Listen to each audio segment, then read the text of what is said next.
Hey, sports fans, it's Larry Eder. This is Socialing the Distance, and we're featuring Lynna Irby. Lynna is an Adidas sponsored athlete, and you're down in Claremont? I am Claremont, Florida. Well, it's good to see you. Now, have you worked out already today, or do you go to work out in a little bit? So today was our active recovery day. So yes, I worked out, but like not what you think. Like I just like got on a bike and shook out kind of. So, when you do an active recovery day, what is that kind of like? Do you do a little bit of bike work? Do you Yeah. lift in the So afternoon, or is it kind of yeah, so my active recovery days are Wednesdays and Saturdays. And basically what that means is I can do basically anything. Like if I wanted to go to the track and like just warm up and do a couple strides, I could do that. Or I could get on a bicycle and bike for like 10 to 15 minutes or more, depending on how I feel. And then stretch and like do abs or something. Like active recovery days are just like very chill, like not up tempo, no pressure, just, you know, getting your body moving. let's talk about the non-chill days. How long are you on the track on an average hard day? I would say probably about 2 hours. Okay, and Yeah. then you go to do lifting or core work? Yep. So then directly after that, coach would probably give us about like 15-ish to like 30 minutes, depending on how hard the workout was, to like Mhm. get it together, get a little snack or something, and then go to the gym. And then we have, a gym day, which so we're like on like like a 3 cycle type of ordeal. So Mhm. cycle 1 is hard, cycle 2 is harder than that, and cycle 3 is even harder.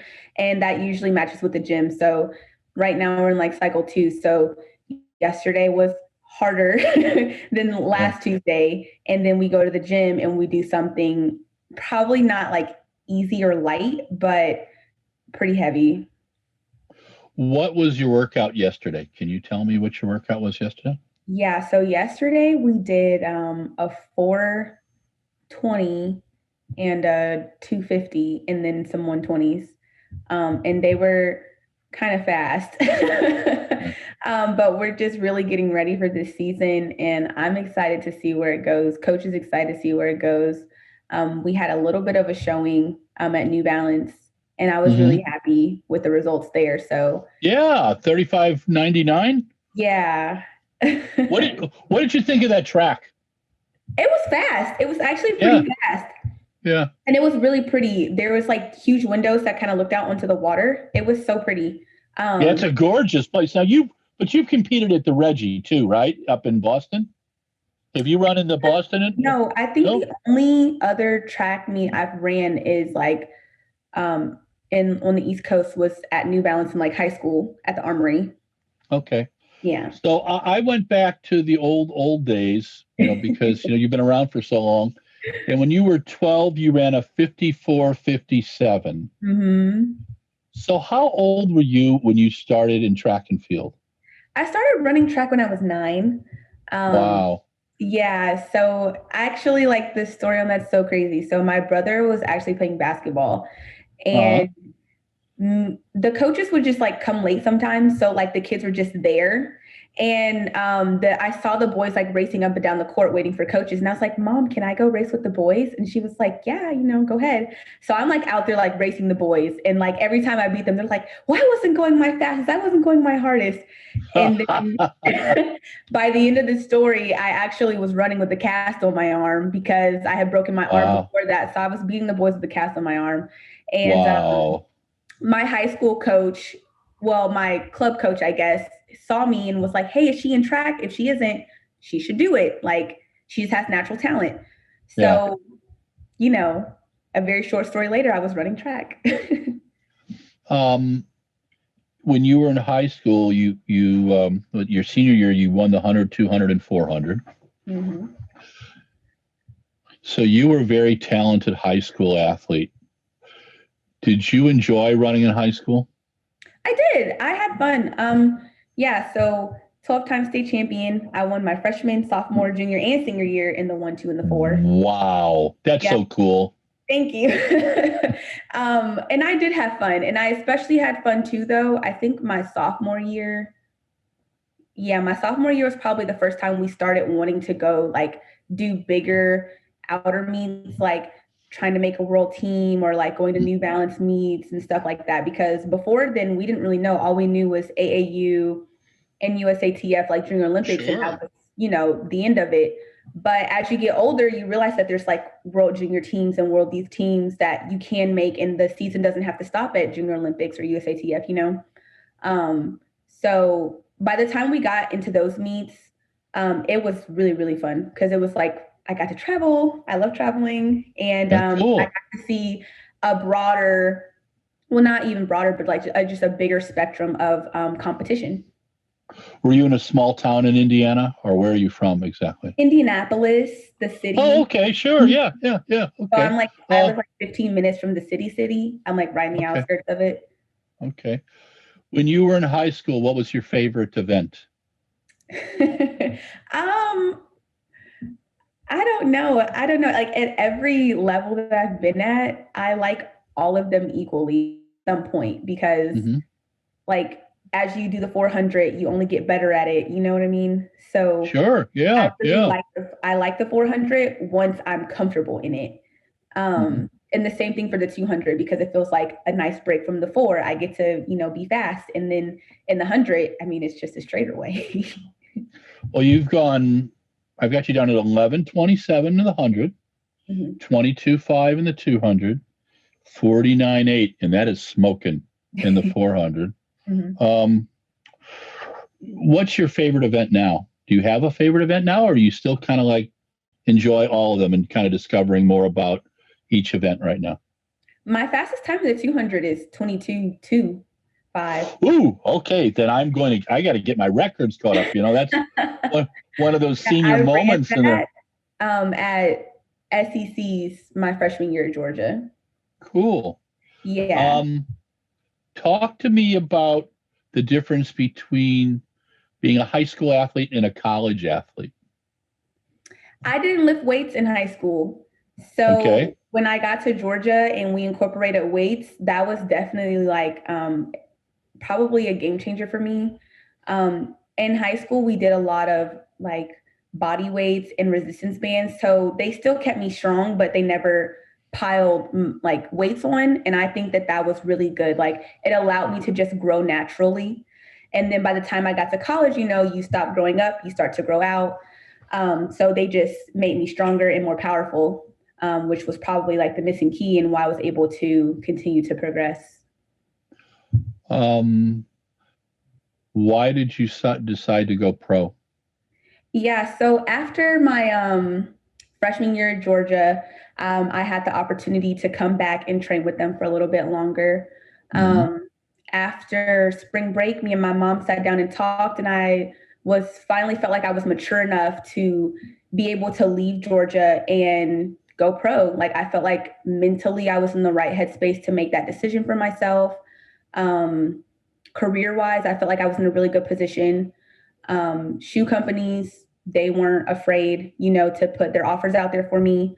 So we had to just, strike while the iron was hot. Me and my family, we really sat down and talked about it and weighed our options and decided that it was time to go. When you're running the 400, you have a point where you have to make a move a little bit after the 200. And for me, making that decision, it felt like, okay, let's make a move. And Chris Layne is your manager? Yes, he is my agent.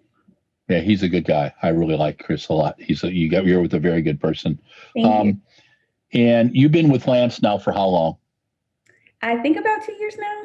This would be like 2 years. Okay. Yeah, I came here in what is does Lance talk to you guys a lot at workouts? Yeah. Talk, screams, Yeah. If you're having a good workout, does he tell you that? Oh yeah, absolutely. I mean, he'll come up and say that's right on pace. I mean, you can hear him as you're running. Like he blows the whistle when you're on pace, and you can hear him say, "You're doing good. Don't push it," or "You're right on pace. You're right on time." And then he'll come and go, "I really like that run," and he'll say like, "Watch your arm swing on the next rep," and I will watch my arm swing on the next rep. But yeah, he's like so encouraging. He's a really good coach. Like I could tell he cares. Good. That's important. What's been the difference between a college athlete and going pro? There is a lot more time on your hands as a professional athlete. So in moments where it feels like there's a lot of downtime, you should probably be doing something like rehab or just like making sure your body is in tune, because you don't have like classes on the back end, kind of like running all around campus. So like you kind of have to keep yourself a little bit busy with like hobbies or like I said, like making sure your body is okay. Like there's a lot of more like rehab and physical therapy because you get more time to do these things because your body is your business. Yeah. So that would probably be the main difference. Is probably there's just a lot more time. Why did you pick Adidas? Besides the fact that they're a super awesome shoe company, they offered me the right amount and put me in the best situation too, as far as like coaching, because I think they were probably the only shoe company that was like, we have a coach for you too. So cool. I knew where I was going. You dealt with Spencer Nell? I've met him a couple of times. Yeah, Spencer's a good guy. He's you've got a nice group there. Okay, the pandemic. For me, I was at the New Balance indoor meet in 2020. I was getting ready to head to Europe, and literally was going to be on a plane in 2 hours. And I got a phone call from a buddy doctor, and he said, "Do not go to Europe. This is real. Yeah. This is a pandemic." When did you know this was when did you know that this was serious, that you had to deal with this? Florida was like in its own little world for a while, it seems like, because I had like family members telling me like, oh, our grocery stores are like the only thing that's open right now. In Florida, like some of the restaurants were still open, and we were kind of just like, really? Like, that's crazy. And at the time, someone had came down, they were like, wow, you guys still have toilet tissue? And we're all like, why would toilet tissue be running out? Yeah. And then like that, like, I'm not even sure what day it was, but it was sometime in February. It was like, yeah, airlines are not going to be flying people, and things are just slowly shutting down, and we're going into a shutdown. And it was like, it felt like it wasn't happening, but sure enough it was. And then I got like really spooked, and I was like going to the store like every day, like picking up like ravioli, because I didn't know what a pandemic was or what a lockdown would look like. But I didn't want to be without like, food, or how long are we going to be without food and stuff like that. So when it initially happened, I was really nervous. I was very scared. I probably talked to my family, because they all still live in Indiana. I probably talked to them like way more than usual, like almost every day, just checking in. And then eventually our training area got shut down, and we weren't allowed to track anymore. So we had to become creative and use parks and trails and a lot of grass training. But yeah, at first it was like really scary, and I can't believe it was almost a year ago. Well, it was a year ago. Yeah, no, it's kind of crazy. How are you feeling about things now? Now, I just feel as though everyone has to be as safe as they can, because there is still a virus going around. And I feel like I don't have a lot of knowledge about it and how it will affect your body. I have friends who have been affected by this, and they don't seem to have recovered as well as like people were saying, like, oh, the young people will be fine. So, wear your mask and wash your hands often. You do what you have to do to survive, though. I mean, some people mentally are feeling much better if they go out and socialize, because, we're all social people. We need people. So I definitely get it. I just feel like at this point for me, I'm in a no judgment zone. People do what they have to do. Yeah. Okay. Talk to me about, let's talk about that 300. Okay. What did you feel like during the race? I felt very strong. I felt very powerful. We did a shakeout the day before, and my block starts were like really powerful. I feel like I don't know. This year, I just feel more confident in myself because I've been with Coach B now for 2 years, and I'm starting to understand his program and his terminology. Um, and when I was done with the 300 and I had got on like social media or whatever, and like someone was like, "Oh, she looks like she's back to the old Lynna." I'm like, "No, this is not the old Lynna. This is Lynna 2.0." But yeah, no, the race was a really good race. It was a great field of competition, and it just made me more excited to want to race again. What is it about the 300 distance that people seem to like indoors? It's a little bit more than the 200, but less than a 4. A 400 is brutal. A 200 is not long enough. Yeah, the one of the physiologists that I talk with told me that the 300 distance is if you put a person trained or untrained, if you put an untrained person out, the farthest they could sprint is about 45 seconds, so about 300 meters. Yeah. And then a trained person in the 400, when you watch people, it's that how do you control that last 100 meters? You know, and I watched Michael Johnson, remember watching him compete. And he would kind of start out, and then he broke it into, his coach broke it into sections. How does Lance break up the 4 for you?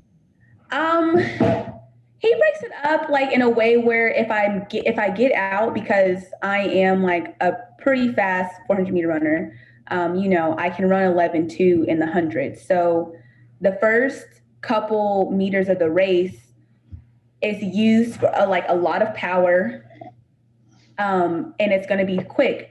But the 400, you can't just run that 100% all out, otherwise you'll be out of gas by the 200. So we probably take it out and try to conserve as much as possible to leave some for the end, because the end is where the fight happens. That's when the elephant jumps on your back and you got to roll. Yeah. So hear a lot of training around like being strong at the end. You just said that when your friends sent you notes on social media that, hey, looks like the old Lynna out there, and you said, no, this is Lynna 2.0. What's tell me about Lynna 2.0? What's different now? I am much faster in practice. Like, I don't know. I just noticed something different this year, and it makes me excited because I don't feel like I'm second guessing myself. Like, you know, my first year in the pro world, I was just so unsure. Like, am I going to do well today? But now I can go to a meet and say, okay, training was really well this week. There's no reason why I shouldn't be able to duplicate that on a weekend here, you know? What, who do you train with? I train with Shanae Miller-Wevo. She is a beast. I train with Khalifa St. Fort and Ellie, and then another girl named Gina from Germany. Okay. I know Gina. Okay. Yeah. Those are my training partners. And then also we like train with the boys too. So the whole boys group, like we all just kind of mix in. Cool. What have you learned from training with Shawnee? That well, the number one thing is that you can't really get caught up in what someone else is doing at practice or in a race. Like it correlates 100%, because the track that she's on may be a little bit different from the track that I'm on. And I can't be totally wrapped up in what my other training partners are doing. Like, you know, coach may say, okay, Khalifa, you have this today. Lynna, you have this today. Shanae, you have this today. And I can't look at him and say, well, why do they have something different? You know, I can only go on what I can do. And if coach is telling me this is what I need you to do today, I know it's because he's watching me and what I'm capable of. What is the hardest workout coaches had you do? There's so many.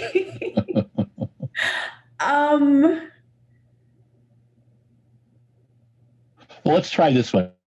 What is the workout that you know tells you that you are ready to roll, but you really don't like to do it?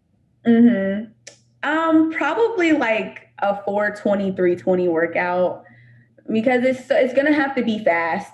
because it's only like 2 reps. You know what? The hardest workout is probably in fall training.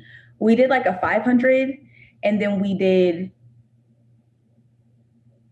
200s, I think, like 3 200s, but they were 1 minute rest. Oh my gosh. Yeah, there was no rest. So like, oh my gosh, I was like crying. I was so upset. Like, the lactic comes through my eyes. Yeah. Oh, there you go. Now, did coach have you do hill repeats in the fall? Yeah, we do hills. Hills are hard. It's just something about running up a hill. So we have like a huge hill. So like when we come down, like our track is in a bowl. So we have to come down a hill. We train up that hill too. And it's about 300 meters long. And when we do those hills, I can feel it in my whole body, like neck down, it's all lactic. I think my first time ever feeling lactic in my arms was a hill workout here in Claremont.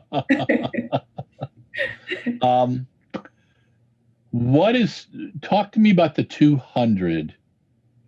What's the difference between racing a 200 and racing the 400?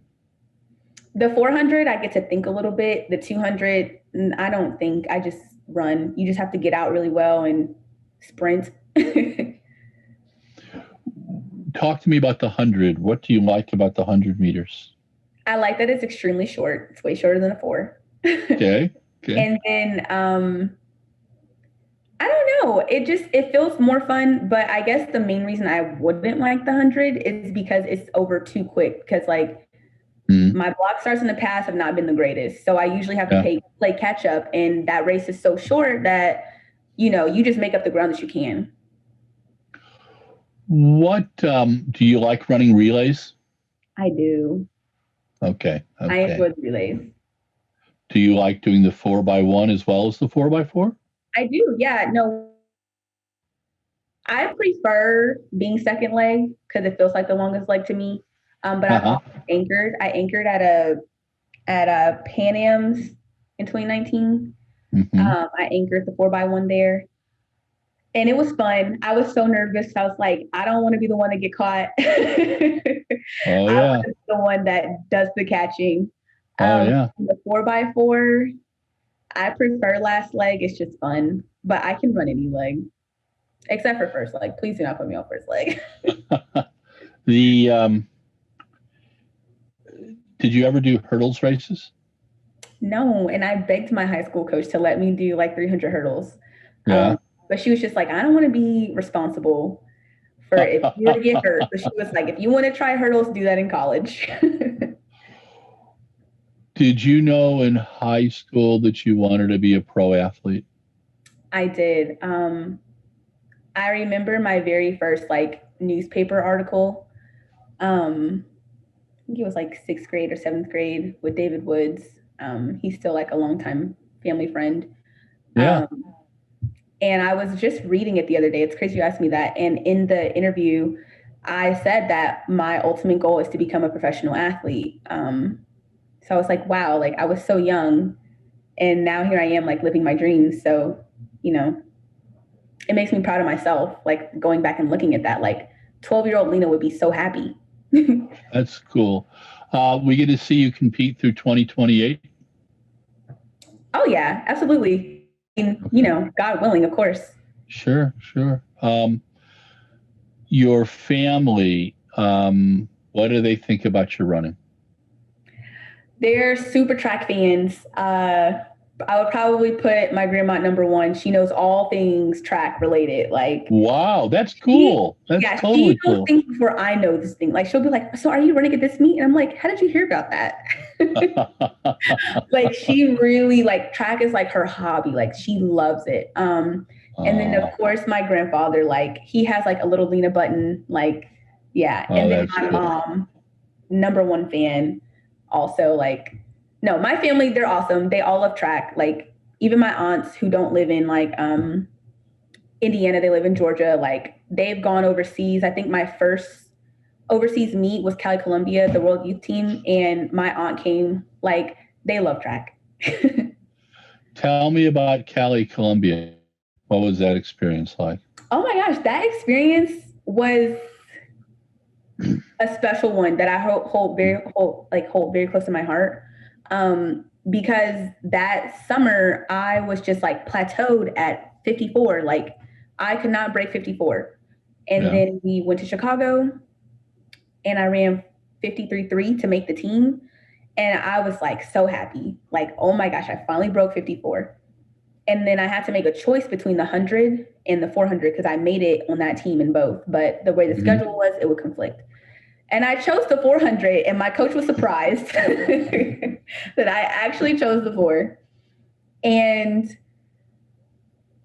every round, I think the first round, I ran 53 again. The second round, I ran 52 for the first time. And then the last round, I finally ran 51.7. So it went from 54 to 51. And I remember standing on the podium and like when we came out, like I was happy, but when we came out and I saw my teammates like clapping for me on the podium, it just overwhelmed me with joy. And I was like crying on the podium. But that was a super awesome meet. It was a really good team. That had really good USA coaches. And that is an experience that I will never forget.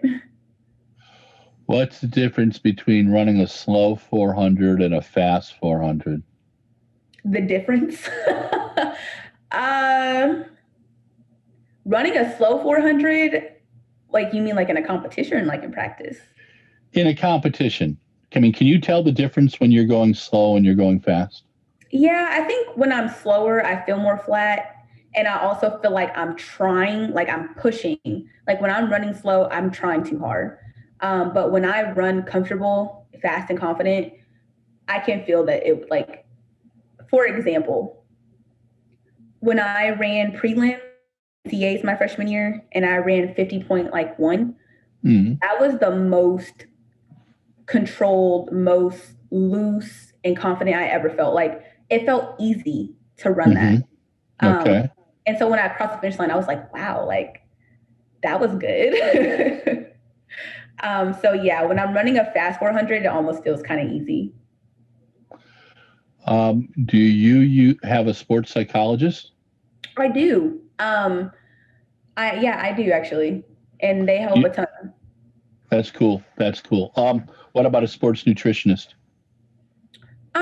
Somewhat. We speak to it. So the whole entire group here, we speak to a nutritionist. And she just gets an idea of where we're at and where we want to be. And then like if we need tips or something, we like hit her up. Right now, I know like me and a few of my teammates, we had her look for us like a chef to like help us on like the weekdays, like because after training we're just like so exhausted that. Yeah. So we do get like food made, which is so helpful. Do you like to cook? Yes. His food is awesome. What is your favorite thing to make cooking? What's your favorite dish? Do you have a favorite dish? Yeah, probably. I like to make like mustard greens and turnip greens because it's just easy and very cool. They taste good. Yeah, I do those with black eyed peas, and that's one of my favorites. Yeah, and people don't know how to do that too. You know, it's like I've got little restaurants that I go to around the country. I was raised in St. Louis, but like there's a little place in California when I'm out in Monterey. There's like a soul food place, and the lady she knows how to make mustard green. Oh my gosh, they're so good. Yeah. You know, what's your what is the hard thing about being a professional athlete? Probably like I said before, trying to find things to do in between practices because you don't just want to sit around all day. Your body will just get way too like it'll just sit in its fatigue for too long. So like I've probably picked up like doing my makeup. Like I was horrible at doing makeup before, but now I'm decent enough to go out in public. That's cool. That's cool. Yeah. Do you okay, I'm going to give you the names of 5 athletes, okay? Oh, no. And you're allowed 3 to 5 words to describe them, okay? Okay. All right, and it's not a contest or anything. It's something that I've been doing. I've been doing Zoom for over a year, and Mike, the producer who you got to meet, I think I was talking with, and I'm trying to remember, it was early on with an athlete, and I got down to the last 5 minutes, and I said, what do you think of this athlete? And he said, Larry, you got to do that. So, okay, so Sean Miller-Weibo. 5 words? Yeah. Hardworking, kind, super fast. Okay. Okay. All right.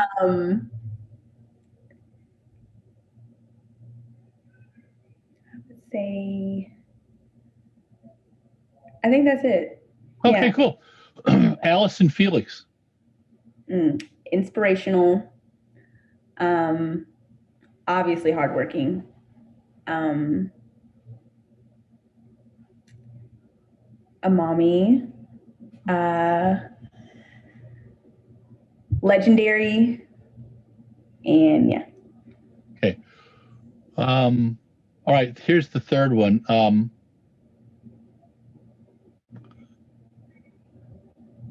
Who is the athlete that you look up to? Do you have an athlete you look up to? As of right now, probably Shawnee. I really like her. Yeah. That's cool. Let me just think for a couple seconds right now.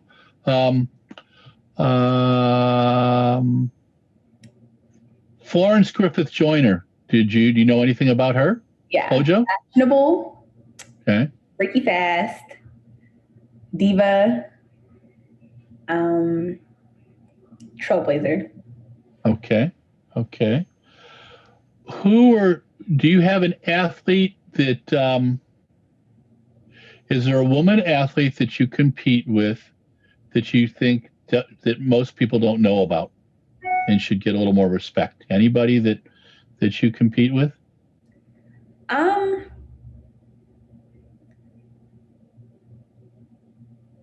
Not that I can think of. No, not right now. Okay. All right, here's another athlete for you, Candace Hill. Ooh, yeah, that's my girl. She's hardworking. She's determined. Obviously fast. Strong-willed, and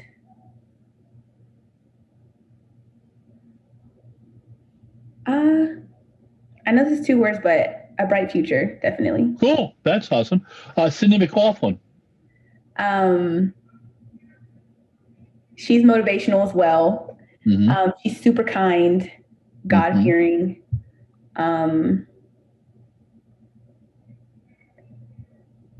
Probably one of a kind, and yeah.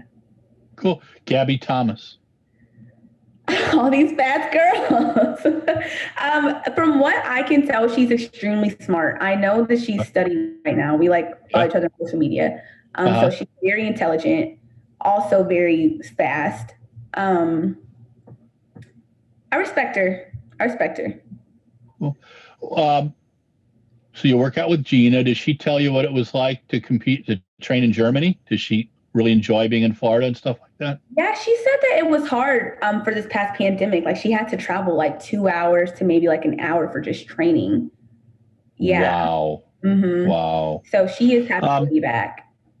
That's cool. What does Coach tell you before a race? What's the last thing he says to you before a race? You better kick some butt. Okay. Do you have some planned races coming up where we're going to be able to watch you race? You should be able to watch me race, but nothing's planned yet. I think with this whole COVID thing, it's just one day at a time. Mm-hmm. How many times did you race last year? Let's see. I think there was 2 Claremont meets. I went overseas and raced twice, and then I came back for Iowa. So 5. Okay. Where did you race overseas? Monaco and Budapest. Tell me about Monaco. It was beautiful. I've never seen more clear water. The water was so clear I could see the fish. What did you think of those big ships in the harbor? Oh my God, it was so beautiful. We went on it was me and the Lyles brothers. We went on a tour of Monaco. Yeah. At night, and it was so pretty. It's gorgeous, isn't it? Yeah. Yeah. When I come in for the meet, I stay in the next town, Mentone, And so I have to take this bus over these roads like this, you know, and you're looking over the side at the cliffs and you're going, oh my gosh. Yeah. And the tour guide was telling us in Monaco, like how rich the people are there. And it was like, whoa, that's crazy. Yeah, it is. What did you think about Budapest? The food was really good. They had really good food. But Budapest, we more so like stayed in our room. Like we literally stayed in Monaco, went to Budapest for one day and then ran the next day. And then it was time to go. Wow. Okay. But the food was pretty good. Did you like competing in Budapest? I did. I felt like, I enjoyed it. It was fun. Now, was there a good crowd in Budapest, or did they limit the number of people in the stands? I think they limited it. I don't think the Budapest track was as big as Monaco's, though. So I can't exactly be sure, but there were people there. Yeah. What's harder, competing in a stadium with no people or competing in a stadium that's full of people? Oh, I don't know, because when I was younger, track really doesn't get love. But then when you go overseas, like everyone loves track. Yeah. So I think I'm used to both. Okay. Yeah, no, I think as you get more time to race in Europe, I think you're really going to see it. I mean, the stadium in London, when they do the anniversary games, they get 50 to 80,000 people. And that was the London Olympics in 2012, what I remember every night, because I sit up on the very top row. Yeah. So I get to see everything. And there were 85 to 88,000 people a night screaming track fans. It's kind of cool. That's crazy. You have done wonderfully. You've survived 37 minutes with me. That's pretty darn good. And it's really not, I've read about you and I've got to watch you. So it's really nice getting to chat a little bit. If there are people out there that are just learning about you, what do you want them to know about Lynna Irby? What do you think is important? I think it's important for people to know that I'm multidimensional. And by that, I mean, like, it's not just track. It's all my little hobbies too. It's my family. It's everything that makes me me. And I just have a love for literally everybody. There's no hate in my heart. Like, my message would probably have to be love, which is cliche, but it's not cliche. That's good. I think it's honest. I like that. That's really cool. Lynna, I've really enjoyed spending this time with you. Thank you so much. Please give my best to Coach. And I've always enjoyed Shawnee. She always answers my questions pretty well. But I love giving Coach trouble. It's one of my favorite things to do. So you enjoy your next workout. This is Larry Eder with RunBlogRun. We were just doing Socialing the Distance, and we featured Lynna Irby. She is an Adidas-sponsored athlete. She works with Coach Lance Brauman. Now, you're with the Pure Athletic Club, is that correct? Cool. And she's with Pure Athletics. And Lynna, thank you so much. You did a great job. Awesome. Thank you. Hey, sports fans, Larry Eder, RunBlogRun. This is Socialing the Distance, and this is the Epilogue. Today, we featured Lynna Irby, who at the age of 12 ran 54.57. Pretty amazing. And now, at the age of, I believe, 22, she is an Adidas-sponsored athlete. She's coached by Lance Brauman with the Pure Athletic Track Club. And she's working out with Shawnee Miller-Weibo and Gina Lukenkemper, some of the top athletes in the world. We just spent 40 minutes with her, and Lynna is a lovely person, multifaceted. Won the 100, 200, and 400 as a senior in high school in 2017, 12 state championships. Very proud of them, loves to run the relays. Talked about how when she was at college, she was stuck around 54 seconds, and then boom, she goes 53, and then boom, she goes 52, and then boom, she goes 51. She likes the 400. She does like the 200 and the 100, and she reminded me that she's run 22:25 for the 200. She's run 49:8 for the 100 and 11.27 for the 100. Went to Georgia and then transferred, left Georgia and became a professional athlete. Her manager is Layne. And she is one of the most positive people that I have ever met. I like that about Lynna.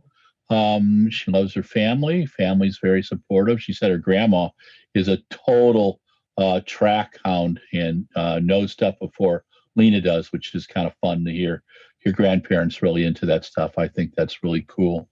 But I think what Lynna's, what impressed me the most about Lynna is this. She's, again, one of those athletes who really enjoys what she does, is grateful for the opportunities she has, knows that she has a gift, and is pursuing that.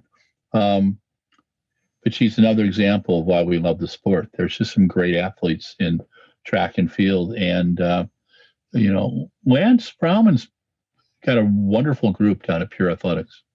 It's an Adidas-sponsored club. But Lynna is a talented athlete. I look forward to seeing her in the future and going up and saying hi. I was the bearded guy who interviewed you via Zoom back in March of 2021. So, Lynna Irby, thank you so much. Great interview.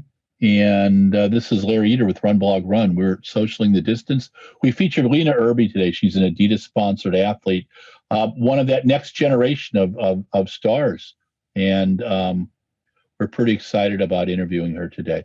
If you like RunBlogRun, please like us on Facebook, Instagram, and Twitter. It means a lot. That's how we get paid. It's all about the eyeballs and how much you enjoy our programming. And if you love us, subscribe on the YouTube. We had 369 videos plus audios last year in 2020. We've done 2,500 audios and videos since 2010. And you know what? We're going to be doing more. So stay around, support us, stay safe. If you're indoors, still wear a mask, even if you're in Texas. If you're outdoors and you can't be 6 feet separated, wear a mask. We're not over this yet. I want to see you guys at some big track meets healthy. Okay? Talk to you soon. Bye now.